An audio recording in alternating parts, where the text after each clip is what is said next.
Barreta Express. Ngunya na detalyes na kita kan mga bareta. Pig-aandaman ngunya na kan City Disaster Risk Reduction Management Office kan lokal na gobyerno kan Iriga at pag-obserbar kan National Disaster Resilience Month sa masunod na bulanin Hulyo na may temang ligtas sa nabaya na maunlad na pamayanan kung sain na tatawanin importansya sa sarong bulan na selebrasyon na iyon na maibuklat ang kaaraman kan publiko sa mga natural na kalamidad asin maibalangibog ang mga informasyon na sa mga tamang lakdangan na dapat gibuhon para mabawasan ang malain na epekto ka na nasambitan ng mga natural na kalamidad ko na nagaabot o nagaagidigdi sa satuyang lugar. Sa syudad kan Iriga, parte kan mga ginigibong pag-andam sa selebrasyon ang pagsagibonin mga aktibidades na inaapod na disaster preparedness caravan. Sa maniba-ibang pig-identify na venue para mana sa nagdadangadang na selebrasyon kan Disaster Resilience Month sa bulanin Hulyo. Ang mga partisipantes digdi ang mga hobenes gikan sa mga barangay kan syudad. Obheto kanina maiandam ang mga hobe na inikan na mga dapat nagibuhon kunigwanin mga emerhensya o rugnaan sa saindang mga kanya-kanyang komunidad o barangay. At siya na hapon alauna sundo alas 4 gigibuhon ana aktibidad na papartisipara na ka na mga hobenes gikan na sa San Jose digdi sa laog kan barangay San Jose kan syudad nin Iriga sinibapang lugar ani papa sa irarom sa training sa disaster preparedness para madugangan ang sa indang kaaraman asin makanood kan mga dapat nagibuhon na kunigwanin kalamidad.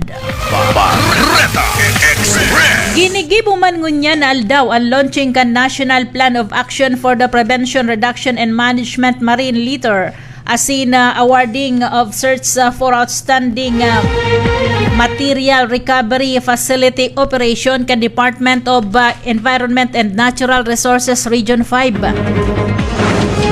na may temang zero waste to Philippine water by 2040. Kung sa ina ginigibo online ang nasambitan ng aktibidad na pinagpapartisipara na kan maniba-ibang mga local government o local chief executive gikan na sa mga banwaan digdi sa Bicol asin iba pang mga imbitado sa nasambitan ng okasyon. Barreta Express.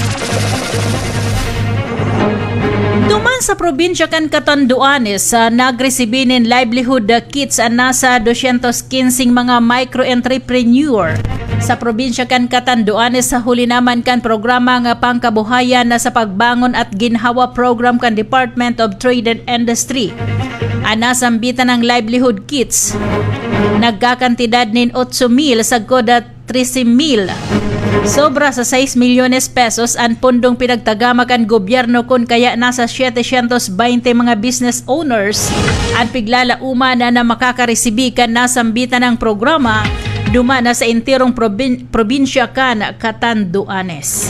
Barreta Express. Digdi sa laog kan syudad nin Iriga. Ana Bureau of Jail Management and Penology nakapagrestronin 27 mga person deprived of liberty ka nagtalikod na simana na natawanin bakuna kontra sa COVID-19 kung sa ina Pfizer na brand na pinagtaonin bakuna sa mga kwalipikadong PDL o person deprived of liberty ka nagtalikod na simana. Total na 474 mga person deprived of liberty na ang natawanin bakuna dyan sa Iriga City District Jail kung sa apat na mga personay kan Bureau of Jail Management man ang nagresibikan sa indang second dose para sa booster shot na kung sa na Pfizer man ang itinao sa inda. Durante ka na magpasiring sa Bureau of Jail Management ang vaccination team kan lokal na gobyerno para bakunahan ang mga kwalipikadong PDL laban sa COVID-19. Mantang ang Bureau of Jail Management and Penology digdi sa laog kan syudad nin Iriga padagos man giraray sa pag-utob kan mga programang ibinababa sa inda o direktiba kan sa indang Central Office o rugna sa pagprotehir kana salud kan mga person deprived of liberty sa paagi naman kana sa indang Health Service Unit para maging salbado sa anuman na helang ang mga person deprived of liberty sa nasambitan ng ahensya. Barreta Express. Ipinasairaroma kanako Bicol Party List duli tupad program ana nasa ang mga bago nga beneficiary hali sa beneficiaryo kana programa hali sa Barangay Bitaano, Barangay Abre asin Ilawud. Sa orientation na kanako Bicol duli tupad program kanagtalikod na Lunes sa celebration na plaza duman sa Embarcadero sa syudad akan Legazpi. Natupad si o tabang pangkabuhayan na sarong sa ating disadvantaged displaced worker. Daraka na ko Bicol Party List kay ba ang Department of Labor and Employment tanganing matabangan si mga naghahanap nin trabaho umadagdagan ang sa indang pangkabuhayan. Nag-atindir man sa orientation na si outgoing ako Bicol Representative Alfredo Pido Garbin Jr. asin pirang mga staff kan Department of Labor and Employment. Paabutan ko man po ni na magmapagantabay. Salamat sa pagbisita sa Facebook Live kan radyo natin na si Ma'am Jane Arroyong, si Sir Andy Maestrado, si ringman si Ma'am Cathy Selva, si Manay Helen Naldo.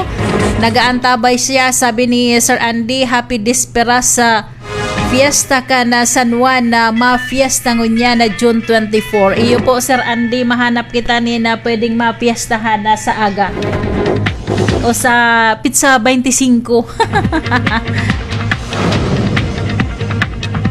24 pala na fiesta. Si Baby Light, maray na udto, salamat sa pagbisita sa Facebook Live. Sabi ni Sir Andy, happy lunchtime.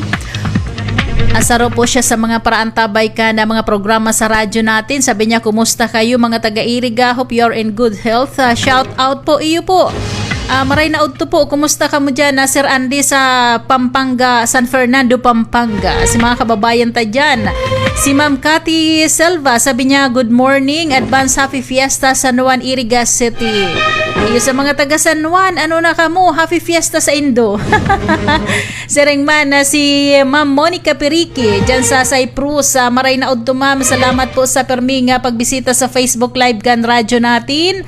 Si Ma'am Gina Royong kan Iriga Central School. Si Ma'am IB, oy, kumusta po ang mga preparasyon na? Kumusta po ang nagpapadagos na face-to-face classes, ma'am? Ngunya, nadugangan taan sa tuyang Barreta hali sa luwas ko anong taan na report ni Mar Barcina sektor kan mga parasiraan prioridad ni Bukala Eugene Puentebella. Mar, ibareta mo Mar. Ang sektor kan mga parasiraan inod na prioridad ni Bukal Eugene Puentebella kanikapat na distrito kan probinsya nin Camarines Sur. Durante kaya kan labo-labo kan ang karampanyahan kan nagtalikod na mga bulan at mga parasiraan na pigtatawan ni na doon kan hubin na Puentebella bilang Bukal. Ulit na bistadong nasa Costalis na area ang kadaklan kan mga banwaan sa ikapat na distrito kan nasa ng probinsya.